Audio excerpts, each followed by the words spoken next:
ಸಜ್ಜನ ಬಂಧುಗಳೇ, ನೊಂದ ಮನಸ್ಸಿಗೆ ಸಂಜೀವಿನಿಯಾಗಿರುವ ಈ ಧ್ವನಿಗೆ ನಿಮ್ಮದೊಂದು ಲೈಕ್ ಇರಲಿ. ಮನಸಾಕ್ಷಿಯಾಗಿ ಹೇಳಿ, ನೀವು ಒಬ್ಬ ವ್ಯಕ್ತಿಗೆ ಬೆಲೆ ಕೊಡೋದು ಆತನ ಕೈಯಲ್ಲಿರುವ ಹಣ ನೋಡಿನ ಅಥವಾ ಆತನ ಗುಣ ನೋಡಿನ? ಮತ್ತ್ಯಾಕೆ ತಡ? ಕಮೆಂಟ್ ಬಾಕ್ಸ್ ಕಾಲಿದೆ. ಆದಷ್ಟು ಬೇಗ ನಿಮ್ಮ ಅಭಿಪ್ರಾಯವನ್ನ ಕಮೆಂಟ್ ಬಾಕ್ಸ್ನಲ್ಲಿ ತಿಳಿಸಿ.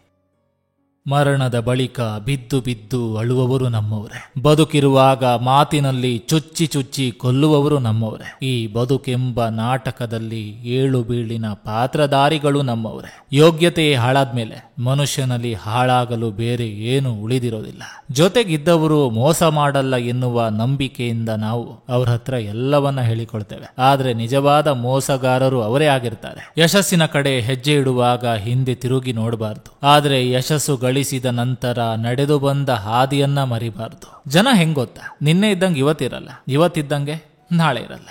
ಧನಿಕನಿಗೂ ದೇವರಿದ್ದಾನೆ, ದರಿದ್ರನಿಗೂ ದೇವರಿದ್ದಾನೆ. ಹಾಗಾಗಿ ಇವರಿಬ್ಬರಲ್ಲಿ ಯಾವುದೇ ವ್ಯತ್ಯಾಸವಿಲ್ಲ. ವ್ಯತ್ಯಾಸವಿರುವುದು ನಮ್ಮ ಕೊಳಕು ಮನಸ್ಥಿತಿಗಳಲ್ಲಿ. ಕಿತ್ತುಕೊಂಡು ತಿನ್ನುವವರ ಹೊಟ್ಟೆ ಎಂದಿಗೂ ತುಂಬೋದಿಲ್ಲ. ಹಂಚಿಕೊಂಡು ತಿನ್ನುವವರು ಎಂದಿಗೂ ಉಪವಾಸ ಮಲಗೋದಿಲ್ಲ. ನೊಂದಾಗ ಸಮಾಧಾನ ಹೇಳಿ, ಎಡವಿ ಬಿದ್ದಾಗ ಮೇಲೆ ಎತ್ತಿ, ಸುಖ ದುಃಖದಲ್ಲಿ ಭಾಗಿಯಾಗಿ ಜೊತೆ ಜೊತೆಯಾಗಿ ನಡೆಯುವ ಪವಿತ್ರ ಸಂಬಂಧವೇ ನಿಜವಾದ ಸ್ನೇಹ.